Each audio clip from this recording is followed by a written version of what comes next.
మన ప్రభువును మన రక్షకుడైన యేసుక్రీస్తు నామములో నా హృదయపూర్వకమైన శుభాభివందనాలు తెలియజేస్తున్నాను. దేవుడు మిమ్మును మీ కుటుంబాలను దీవించి ఆశీర్వదించునుగాక. ఆమేన్. సత్యం హెవెన్ మినిస్ట్రీ ద్వారా మన అనుదిన అంశం దానియేలు చెర జీవితము ఎలా. దానియేలు చెరలో ఉన్నాడు. దేవుని ప్రజలారా,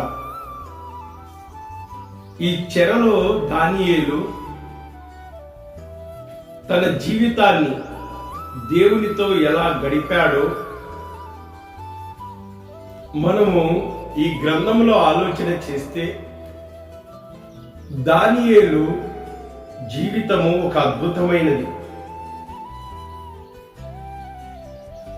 దేవుని ప్రజలారా, బెల్షాజారు ఈ యొక్క రాజు యొక్క పరిపాలనలో కూడా దానియేలు యొక్క జీవితము చెరలో ఒక అద్భుతమైన జీవితం.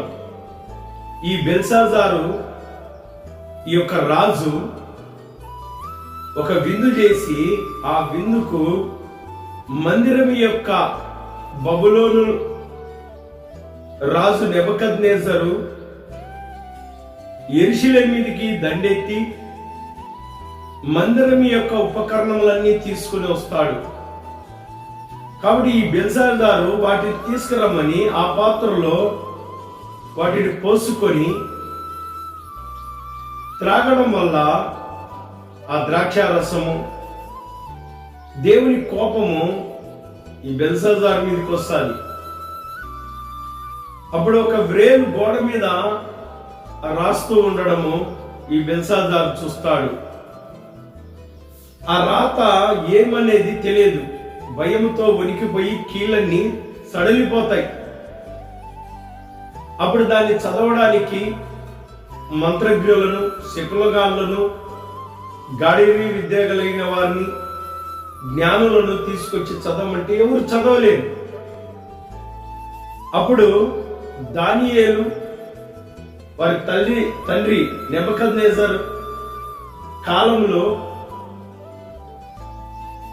కలను కలభావాన్ని చెప్పిన సమర్థుడు ఎవరంటే దానియేలు. కాబట్టి దానియేలు గురించి చెప్తానే, దానియేలు పిలిపిస్తానే. దానియేలు ఆ గోడ మీద రాయబడిన ఆ అక్షరాలను చదువుతాడు. దేవుని ప్రజలారా, అది ఏమంటే మెనే మెనే టికెల్ ఒపారిసస్ అంటే దేవుడు బెల్షాజారుని తూకం వేసినాడు. తూచితే ఈయన తక్కువ అయిపోయినాడు ఆ తూకంలో. కాబట్టి గర్వించినాడు. అధికారాన్ని బట్టి దేవుడు తూచినాడు, తూకం తక్కువ అయిపోయింది, ఆయన ప్రభుత్వాన్ని తీసేస్తున్నా అన్నాడు. కాబట్టి బెల్షాజారు మరణం పొందినాడు. దేవుని ప్రజలారా, దేవుడు కూడా మనల్ని తుంచుతాడు. అప్పుడు మన జీవితాల్లో దేవుణ్ణి కొరకు ఏమి చేసినాం, ఎలా జీవించినాం, ఎలా పని చేసినాం, ఆ తూకంలో తెలిసిపోతుంది. నీ జీవితాన్ని ఎలా సమర్పించినావు, దేవుని కొరకు విలువైనది నువ్వు ఇవ్వగలిగినావా, ఆయనకి ఇష్టముగా జీవించినావా అనేది ఆ తూకంలో తెలిసిపోద్ది. దేవుని ప్రజలారా, దానియేలు చెర జీవితంలో దేవుణ్ణి కలిగి ఉన్నాడు కాబట్టి దేవుడు దానియేలుకు ఆ జ్ఞానాన్ని, ఆ శక్తిని ప్రసాదించినాడు. ఆ మాటను చదివి వినిపించినాడు. దేవుని ప్రజలారా, చెర జీవితంలో కూడా దేవుణ్ణి కలిగి ఉన్నాడు, పరిశుద్ధతను కలిగి ఉన్నాడు, నీతిని కలిగి ఉన్నాడు, దేవునితో సహవాసాన్ని కలిగి ఉన్నాడు దానియేలు. అందుకే దేవుడు ఈ బెల్షాజారు ప్రభుత్వంలో 3వ సంవత్సరమున దానియేలుకు దేవుడు బయలుపరుస్తూ వచ్చినాడు. అంత్య దినాల్లో జరగబోతున్న సంఘటనను దేవుడు దానియేలుకు బయలుపరుస్తూ వచ్చినాడు. కాబట్టి దానియేలు గ్రంథము 8వ అధ్యాయము 11వ వచనం నుంచి మనం గమనించినట్లయితే, ఆ సైన్యముకి యొక్క అధిపతికి విరోధముగా తన్ని హెచ్చించుకొని అనుదిన బలి అర్పణమును నిలిపివేసి ఆయన ఆలయమును పడద్రోషెను. అతిక్రమము జరిగినందున అనుదిన బలి నిలిపివేయుటకై ఒక సేన అతనికి ఇయ్యబడెను. అతడు సత్యమును వ్యర్థపరిచి ఇష్టానుసారముగా జరిగించుచు అభివృద్ధి నొందెను. ఈ దేవుని ప్రజలారా, ఈ అంత్య దినాల్లో, కడవరి దినాల్లో ఈ యొక్క దానియేలు ఏదైతే దర్శనాన్ని పొంది ఆ దర్శనం యొక్క భావాన్ని ఈ దానియేలు గ్రంథము 8వ అధ్యాయంలో పొందుపరిచినాడు. చెర జీవితంలో కూడా దేవుడు దానియేలుకు అంత్య దినాల్లో జరగబోతున్న సన్నివేశాన్ని తెలియజేస్తున్నాడు. చెరలో కూడా ప్రార్థన జీవితాన్ని కలిగి ఉన్నాడు. దానియేలు నమ్మకస్తుడిగా ఉన్నాడు. అపవిత్రుడు కాకుండా పరిశుద్ధుడిగా తన పరిశుద్ధతను కాపాడుకుంటూ వచ్చినాడు. దేవునికి లోబడ్డాడు. దేవుని అధికారానికి ఆయన అధికారం కింద ఉన్నాడు. దేవుని ప్రేమించిన వాడుగా దానియేలు మనం చూస్తున్నాం. దేవుని ప్రజలారా, సజీవ యాగముగా చెర జీవితంలో కూడా తన శరీరాన్ని అర్పించుకుంటూ వచ్చినాడు దేవునికి. అందుకే దేవుడు అంత్య దినాల్లో జరగబోతున్న సన్నివేశాన్ని దానియేలుకు తెలియచేసినాడు. కాబట్టి హేయమైన వస్తువు నిలబడు. ఇశ్రాయేలీయులకు ఇప్పుడు మందిరం ఉందా? లేదు. మందిర ఆవరణలో ఏమైనా వస్తువు నిలబడాలని. కాబట్టి ఇప్పుడు దేవుని ప్రజలారా, ఈ అంత్య దినాల్లో, కడవరి దినాల్లో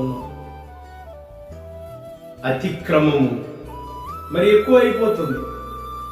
చూడండి, ఆ మాట చెప్తున్నాడు. అప్పుడు పరిశుద్ధులలో ఒకడు మాటలాడుగా వింటిని. అంతలో మాటలాడుచున్న ఆ పరిశుద్ధునితో మరి ఒక పరిశుద్ధుడు మాటలాడుచుండే, ఏమనగా అనుదిన బలిని గూర్చి అతిక్రమము జరిగినందున సంభవించు నాశనకరమైన ఏ వస్తువు గూర్చి కలిగిన ఈ దర్శనం నెరవేర్చుటకు ఎన్నాళ్ళు పట్టునని, ఈ ఆలయ స్థానమును జనసమూహము కాల క్రింద రొక్కబడుట ఎన్నాళ్ళు జరుగునో అని మాట్లాడుకుని, అందుచేత 2300 దినముల మట్టుకే అని నాతో చెప్పాను. అప్పుడు ఆలయ పవిత్రతను గూర్చిన తీర్పు తీర్చబడును. దేవుని ప్రజలారా, ఒక గొప్ప దర్శనాన్ని కలిగి ఉన్నాడు. అంత్య దినాల్లో జరగబోతున్న సన్నివేశం, ఆలయములో త్రొక్కబడుట. దేవుని ప్రజలారా, దేవుడు ముందుగానే చెప్తున్నాడు, ఇశ్రాయేలీయులు ఆలయాన్ని కడతారు. కట్టిన తర్వాత ఆలయములో ఏ వస్తువు నిలబడుతుంది. 7 సంవత్సరాలు అధికారము క్రీస్తు విరోధికి ఇవ్వబడతాడు. అనుదిన బలిని వారు ఆ దేవాలయం కట్టి బలులు అర్పిస్తాంటే ఆ బలిని ఆపివేస్తాడు. ప్రపంచమంతటా ఒకటే అధికారం ఇవ్వబడతాది. శ్రమకాలాలు, మహాశ్రమకాలాలు ఈ భూమి మీద ఈ దేవుని ప్రజలు ఉన్నాయి. కాబట్టి దానియేలు జీవితం, మన జీవితం, చెరలో ఉన్నాం. చెరలో ఉన్న ఈ జీవితాలను దేవుని కొరకు అర్పించుకొని దానియేలు వలె మనము కూడా జీవించి మహోన్నతుణ్ణి స్తుతించి ఆరాధించే వారముగా, కనపరిచి మహింపరిచే వారముగా, ఆయన చేరుకునే వారముగా దేవుడు అట్టి కృప ధన్యత ఈ మాటలు వింటున్న మీకు అనుగ్రహించును గాక. ఆమేన్.